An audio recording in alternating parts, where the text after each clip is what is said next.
So hello good evening, कैसे हैं आप सभी। आप सभी का बहुत बहुत स्वागत, अभिनंदन बंदन उम्मीद क्लासेस के इस यूट्यूब प्लेटफॉर्म पर। जैसे कि आप अवगत हैं कि हम लगातार इस ज्योग्राफी की सीरीज को आगे बढ़ा रहे हैं और आज उसी का एक अगला कदम है। हमने कल की क्लास में क्या पढ़ा था, हमने कल की क्लास में भारत का भौतिक विभाजन पार्ट 2 पढ़ा था। और उसमें हमने देखा था कि भारत के भौतिक विभाजन में कि हिमालय को वर्गीकृत किया गया है। तो हिमालय को हमने वहां पर वर्गीकृत किया था कितने प्रकार से, कि 3 प्रकार से, ट्रांस हिमालय और आपका हिमालय और आपका पूर्वोत्तर हिमालय। ट्रांस हिमालय को हमने 3 पार्ट में देखा था और फिर हमने बात की थी हिमालय की। याद रखिएगा, अब हम इसी श्रृंखला को आगे बढ़ाते हुए भारत के भूगोल को समाप्त करेंगे।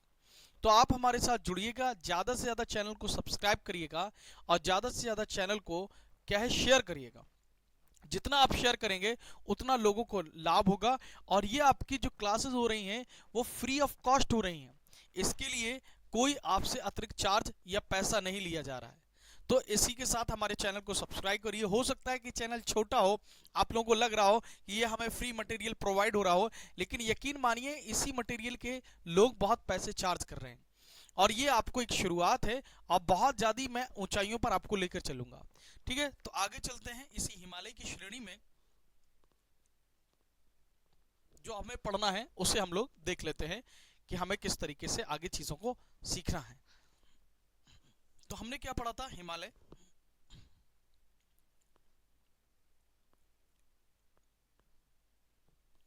हिमालय की हमने बेसिक चीजें देख ली थी। देखते हैं आगे। हिमालय हिमालय समानांतर समानांतर 3 भागों में विभाजित है। 3 भागों में क्या है बेटा, विभाजित है।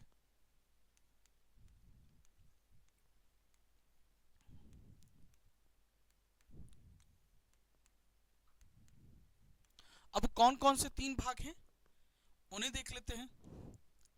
तो जो पहला भाग है वो है आपका वृहद हिमालय, या जिसे ग्रेट हिमालय या महान हिमालय कहते हैं। महान हिमालय,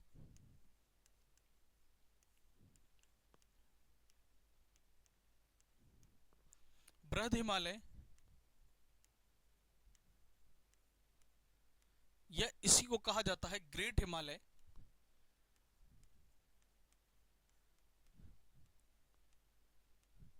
या इसी को क्या कहा जाता है, हिमाद्री कहा जाता है।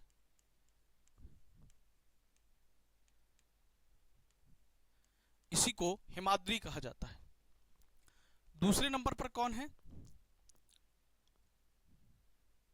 मध्य हिमालय, लघु हिमालय,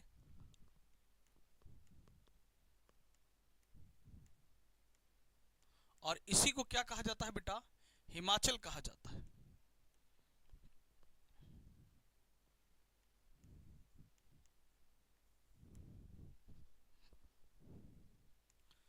और तीसरे नंबर पर कौन है, याद रखिएगा,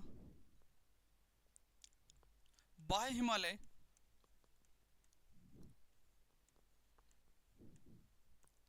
या इसी को क्या कहा जाता है, शिवालिक हिमालय।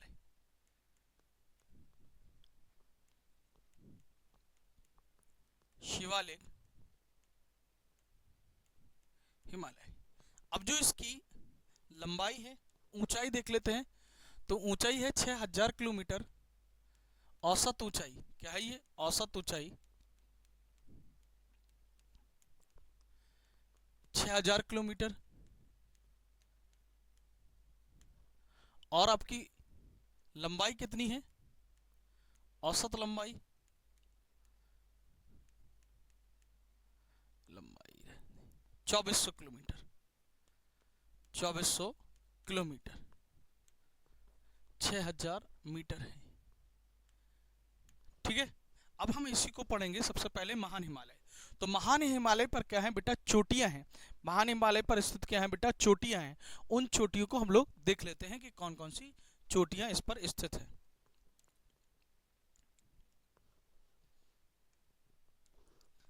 देखिएगा, महान हिमालय धनुषाकार आकृति का है।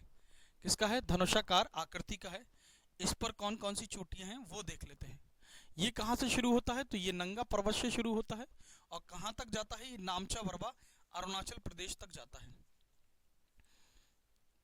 ये कहाँ से शुरू होता है, तो ये आपका है, आगे लिख देता हूं, यहां पर देखोगे तो यहां पर है आपका त्रिशूल, कामेत, उसके बाद यहां पर है अन्नपूर्णा, त्रिशूल, कामेत, नंदा देवी, फिर है अन्नपूर्णा। नंदा देवी, अन्नपूर्णा,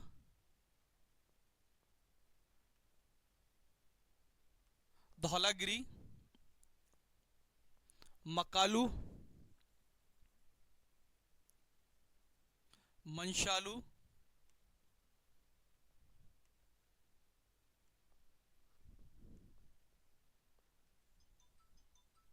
और इसके बाद यहां पर क्या हो जाएगा, मकालू, मंशालू, माउंट एवरेस्ट, कंचनजंगा, ये सारी यहां पर क्या है, पर्वत चोटियां हैं। देखिए ये कौन सी है, नंगा पर्वत है, नंगा पर्वत है,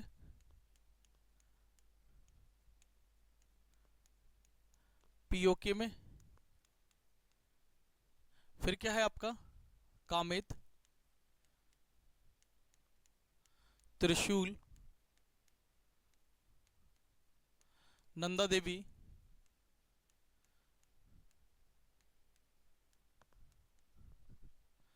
अन्नपूर्णा, धौलागिरी,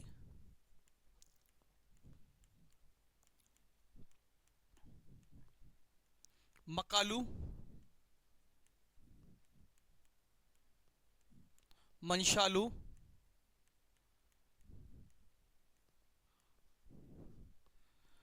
माउंट एवरेस्ट,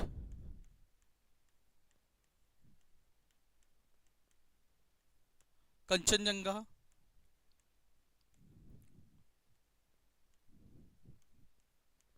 और ये नामचा बरवा।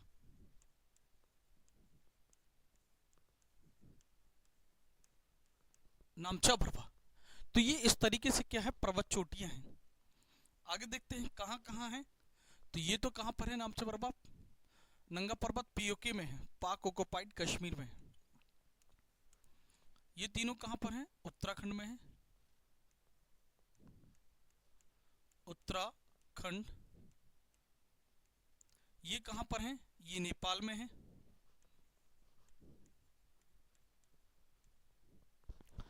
ये कहाँ पर है,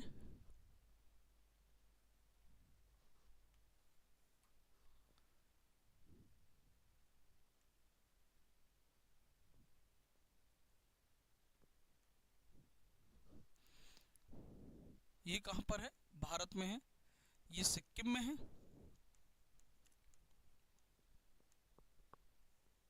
और ये अरुणाचल प्रदेश में।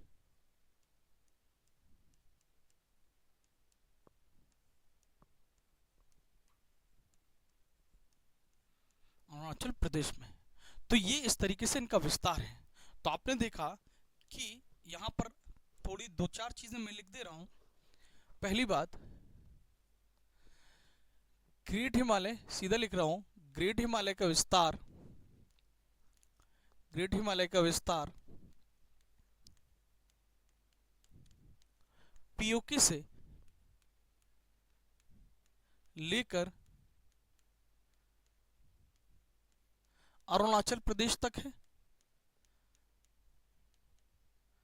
अरुणाचल प्रदेश तक है। एक चीज और लिख लूंगा कि ग्रेट हिमालय का आकार धनुषाकार है। ग्रेट हिमालय का आकार, ग्रेट हिमालय का आकार धनुषाकार है। कैसा है बेटा? धनुषाकार है। इस बात को आप याद रखिएगा। तो ये आपका क्या था बेटा? महान हिमालय या ग्रेट हिमालय। और अगर आप एक चीज और लिख लीजिए कि इस पर क्या है बेटा? सबसे ऊंची पर्वत चोटियां हैं, है ना। इस पर क्या है बेटा? सिर्फ और सिर्फ पर्वत चोटियां स्थित हैं। इस पर ऊंची पर्वत चोटियां स्थित हैं। पर्वत चोटियां क्या है बेटा? स्थित है। याद रखिएगा। अब बारी बारी से पढ़ लेते हैं एक एक जो आपकी इंपॉर्टेंट है। जैसे कि आपकी माउंट एवरेस्ट है, माउंट एवरेस्ट के बाद कंचनजंगा है, और क्या है बेटा? नंदा देवी है। इन्हें भी हम क्या करते हैं? पढ़ लेते हैं। तो सबसे पहले देखते हैं Kanchenjunga, sorry mount Everest. Mount Everest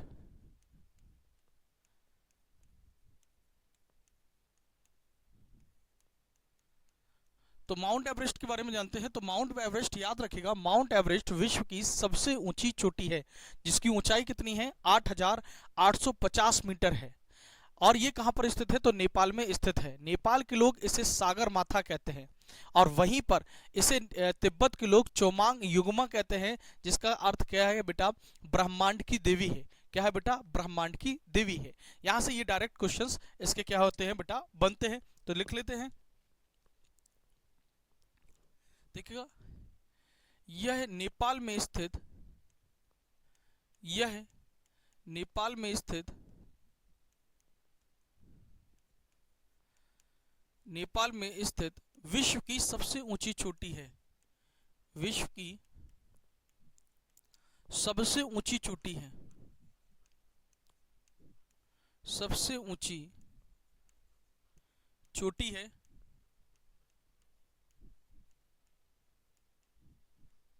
इसकी ऊंचाई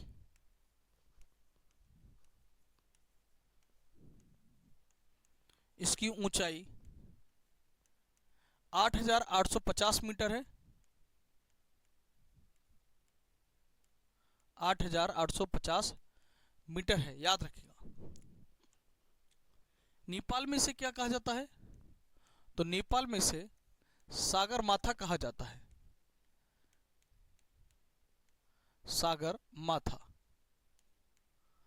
और वहीं तिब्बत में से क्या कहा जाता है? चोमा युंगमा, जिसका शाब्दिक अर्थ क्या है? ब्रह्मांड की देवी है। क्या है बेटा? ब्रह्मांड की देवी। ब्रह्मांड की देवी है। तो ये किसके बारे में है? माउंट एवरेस्ट के बारे में है। आगे चलते हैं।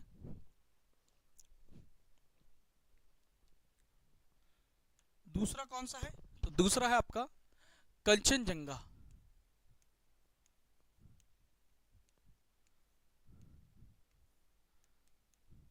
तो कंचनजंगा के बारे में आप याद रखेंगे कि कंचनजंगा विश्व की तीसरी, या सीक्वेंस से बता रहा हूं, कंचनजंगा बृहद हिमालय की दूसरी सबसे बड़ी चोटी है, और वहीं पर विश्व की तीसरी सबसे ऊंची चोटी है। और इसकी ऊंचाई कितनी है बेटा? आप लोग कमेंट बॉक्स में लिख के बताइएगा। ये कहां पर स्थित है? सिक्किम में स्थित है ना। कहां पर? और निर्विवादित रूप से भारत की सबसे ऊंची चोटी है। निर्विवादित रूप से क्या है बेटा? भारत की सबसे ऊंची चोटी है ना। तो इसे लिख लेंगे क्या बेटा? यह है बृहद हिमालय की दूसरी सबसे ऊंची चोटी। बृहद हिमालय की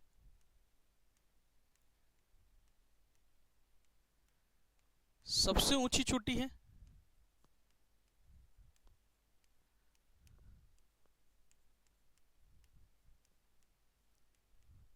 दूसरा,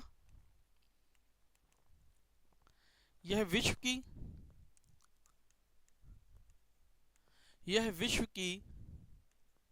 तीसरी सबसे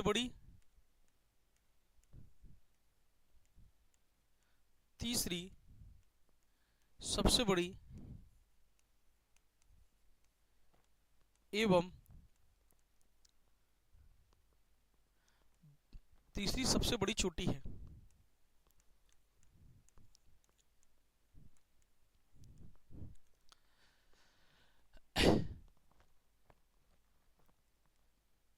सिक्किम में स्थित,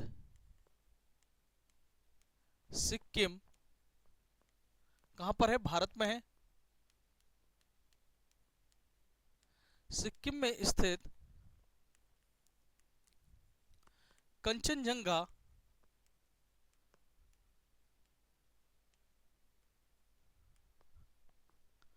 निर्विवादित रूप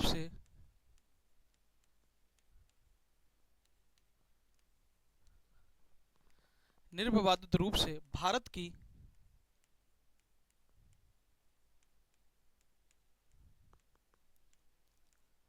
सबसे ऊंची चोटी है। भारत की सबसे ऊंची चोटी है। इस बात को आप याद रखिएगा, है ना? इस बात को आप क्या है बेटा, याद रखिएगा। चलिए, है ना? एक मैंने कमेंट बॉक्स में आपसे आंसर पूछा है कि इसकी ऊंचाई बताइएगा। इसकी क्या बताइएगा बेटा? ऊंचाई बताइएगा। ये कमेंट बॉक्स में मैंने आपसे पूछा है ना? और दूसरी कौन सी हो जाएगी? ये तीसरी है, तो दूसरी कौन सी हो जाएगी बेटा? याद रखिएगा, K2 यानी कि गॉडविन ऑस्टिन 2। लेकिन वो कहां पर स्थित है? तो आपको पता है, वो स्थित है आपकी यानी कि POK में। आगे देखते हैं, आगे देखिएगा।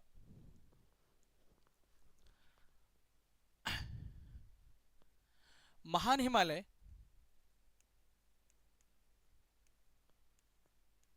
महान हिमालय एवं मध्य हिमालय के मध्य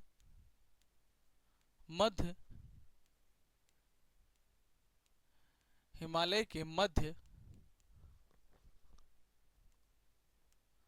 समतल मैदानी भाग पाए जाते हैं। समतल मैदानी भाग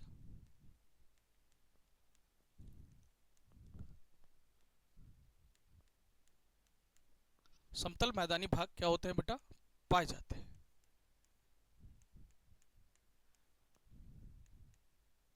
जिस तरीके से देखेंगे, मैंने कहा कि यहां पर तो ये धनुषाकार क्या हो गया? मध्य हिमालय हो गया। और इस तरीके से छोटी छोटी भागों में कौन हो जाता है आपका?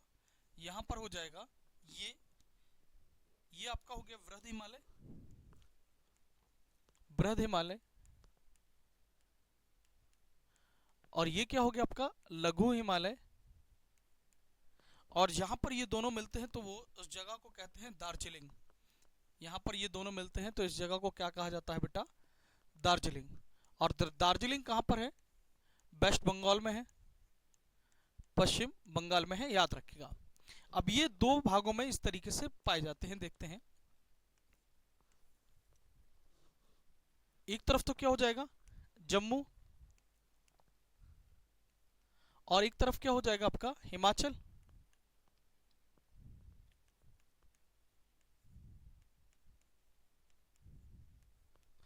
जम्मू में इन्हें क्या कहते हैं? मर्ग कहते हैं। क्या कहते हैं बेटा? मर्ग कहते हैं। और हिमाचल में इसे बुग्याल कहते हैं। अब मर्ग कैसे होते हैं? दो प्रकार के होंगे। एक तो क्या होता है? गुलमर्ग। और दूसरा क्या है? सोनमर्ग। गुलमर्ग और सोनमर्ग में हिमानीकृत मिट्टी पाई जाती है जिसे करेवा कहा जाता है। और वहीं पर क्या होती है? केसर की खेती होती है। क्या होती है बेटा? केसर की खेती होती है। तो याद रखिएगा, यहां पर मर्ग में क्या है बेटा? हिमानीकृत हिमानीकृत चिकनी मिट्टी पाई जाती है। चिकनी मिट्टी पाई जाती है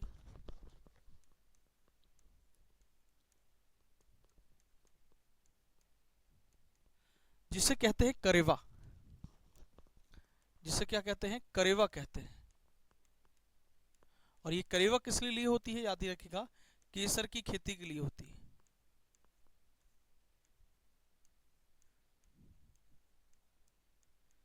इसके लिए केसर की खेती के लिए होती है, इस बात को याद रखिएगा।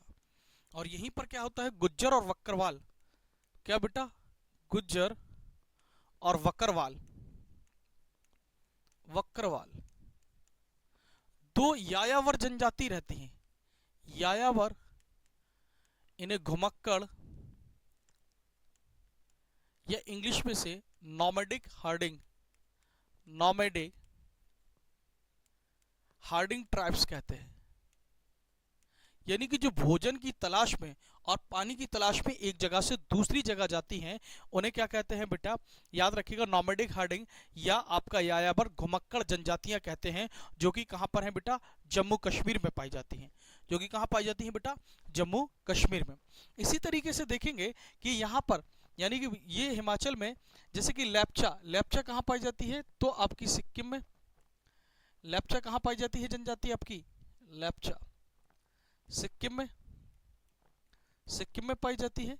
और हिमाचल में कौन सी पाई जाती है, बद्दी, कौन सी बेटा, बद्दी जनजाति पाई जाती है। कौन सी बेटा, बद्दी जनजाति पाई जाती है, कहां पर, हिमाचल में। इस बात को आप याद रखिएगा।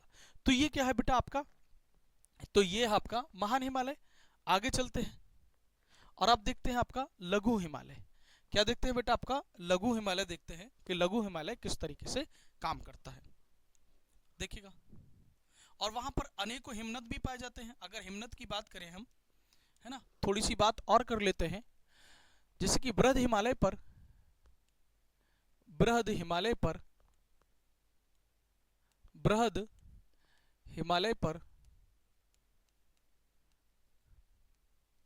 बृहद हिमालय पर अनेकों हिमनद या ग्लेशियर पाए जाते हैं। अनेकों, अनेकों हिमनद या ग्लेशियर पाए जाते हैं।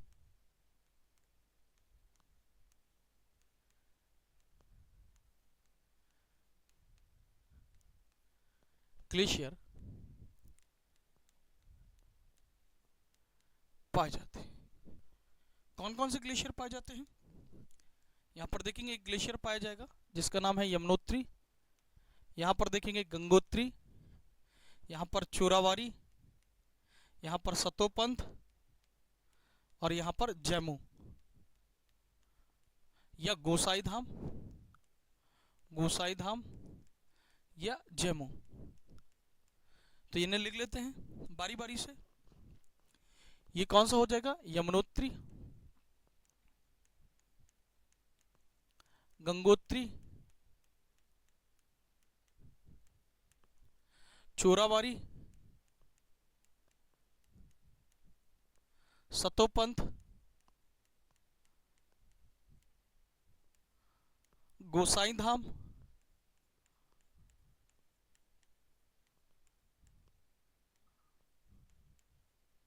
और यहां पर क्या हो जाएगा लास्ट में, जैमू हिमनद, जैमू हिमनद। ये सारे के सारे यहाँ पर हिमनद पाए जाते हैं। अब यहाँ से नदियां कौन कौन सी निकलती हैं, तो यमुनोत्री से एक नदी निकलेगी जिसका नाम क्या है, यमुना, यमुना नदी। यहाँ पर एक नदी है यमुना। गंगोत्री से एक नदी निकलेगी, इसका नाम क्या है, भागीरथी, भागीरथी। यहां से एक नदी निकलेगी, इसका नाम है मंदाकिनी। यहां से एक नदी निकलेगी, इसका नाम है अलकनंदा।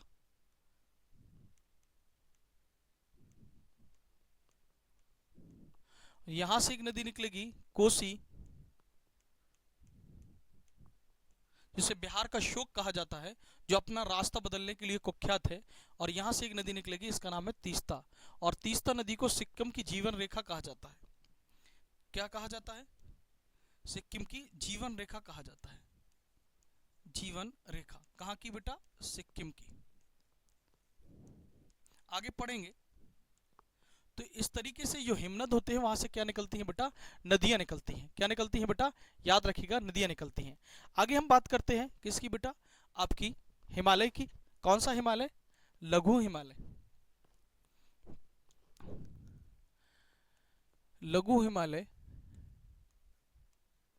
या इसी को क्या कहते हैं बेटा, हिमाचल कहते हैं, लघु हिमालय या हिमाचल। तो लघु हिमालय या हिमाचल आपको अलग अलग पर्वत श्रृंखलाओं में दिखाई देगा। कहाँ दिखाई देगा बेटा, अलग अलग पर्वत श्रृंखलाओं में दिखाई देता है। देखते हैं कैसे दिखाई देता है। देखिएगा, यहाँ पर एक पर्वत श्रृंखला आपको इस तरीके की मिलेगी, उसके बाद यहाँ पर एक पर्वत श्रृंखला मिलेगी, यहाँ पर एक पर्वत श्रृंखला मिलेगी, और यहाँ पर क्या है बेटा, एक पर्वत श्रृंखला मिलेगी, एक पर्वत श्रृंखला यहाँ पर मिलेगी। इस तरीके से ये पाया जाता है।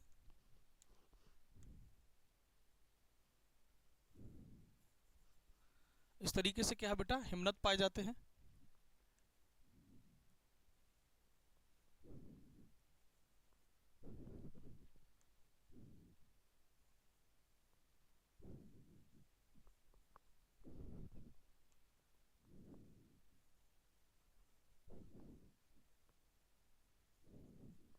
ठीक है,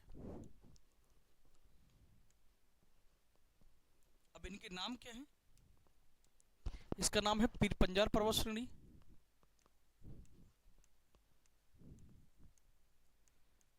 पीर पंजाल पर्वत श्रेणी, जो कि कहां पर है, जम्मू एंड कश्मीर में है, जम्मू एंड कश्मीर में है। उसके बाद देखेंगे यहां पर धौलाधर है,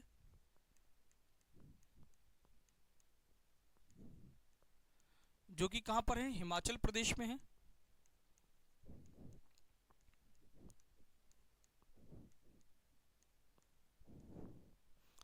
यहां पर क्या है, नाग टिब्बा है,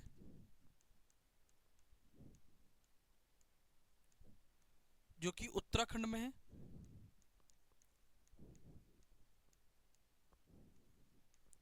और ये महाभारत है, जो कि कहां पर है, नेपाल में। तो इस तरीके से ये अलग अलग पार्ट में क्या है बेटा, ये दिखाई देती हैं। ये अलग अलग पार्ट में यहाँ लगी जुड़ी हुई हैं, ये इस तरीके से आपको दिखाई देंगी। ठीक है, अब इनके बीच में ही क्या होता है कि कुछ घाटियां बनती हैं। क्या बनती हैं, घाटियां। घाटी कहते हैं दो के बीच के क्षेत्र का। तो यहाँ पर एक घाटी बनेगी, सॉरी, यहाँ पर एक घाटी बनेगी, इस घाटी को कहा जाएगा कश्मीर घाटी, कश्मीर घाटी। यहां पर एक घाटी बनेगी, इस घाटी को कहा जाता है कुल्लू या कांगड़ा घाटी, कुल्लू या कांगड़ा घाटी। यहां पर एक घाटी बनेगी, इसे कहा जाता है मसूरी घाटी,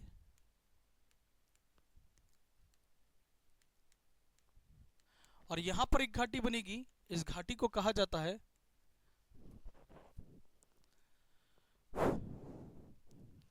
काठमांडू घाटी।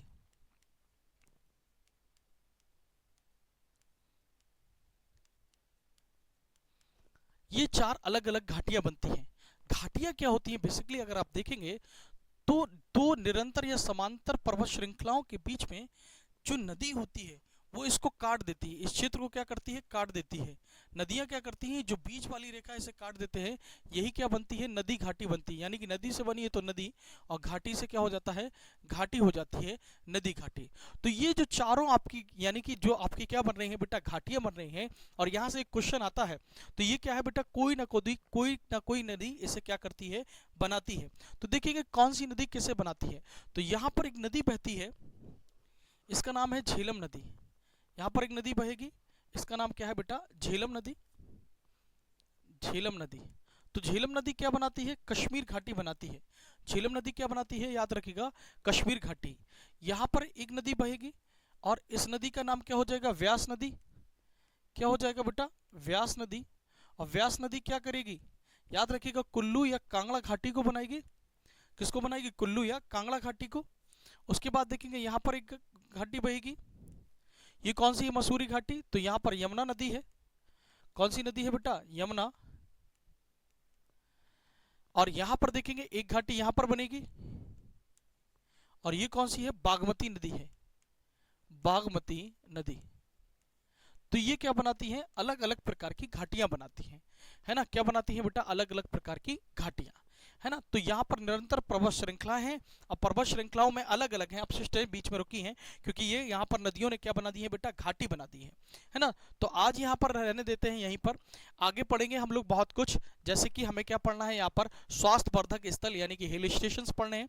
हिल स्टेशन के बाद देखेंगे हम यहाँ पर जो आपका बाह्य हिमालय उसे पढ़ेंगे और आगे कंटिन्यू करेंगे। तो अगर आपको क्लास अच्छी लग रही हो, समझ में आ रहा हो, आपको लग रहा है कि ये हमारे एग्जाम के ओरिएंटेड से है, ये हमारे क्या है बेटा, एकदम एग्जाम के सीक्वेंस से है, तो आप इसे जरूर लाइक करिएगा, शेयर करिएगा, सब्सक्राइब करिएगा और शेयर जरूर करिएगा, है ना, लोगों तक पहुंचाइएगा, क्योंकि लाइव खुलेगा, मैं आपके साथ लाइव इंटरेक्ट करना चाहता हूं। तो जुड़ने के लिए बहुत बहुत धन्यवाद, थैंक यू, जय हिंद। खुश रहिए, मस्त रहिए, आनंदित रहिए, मुस्कुराते रहिए।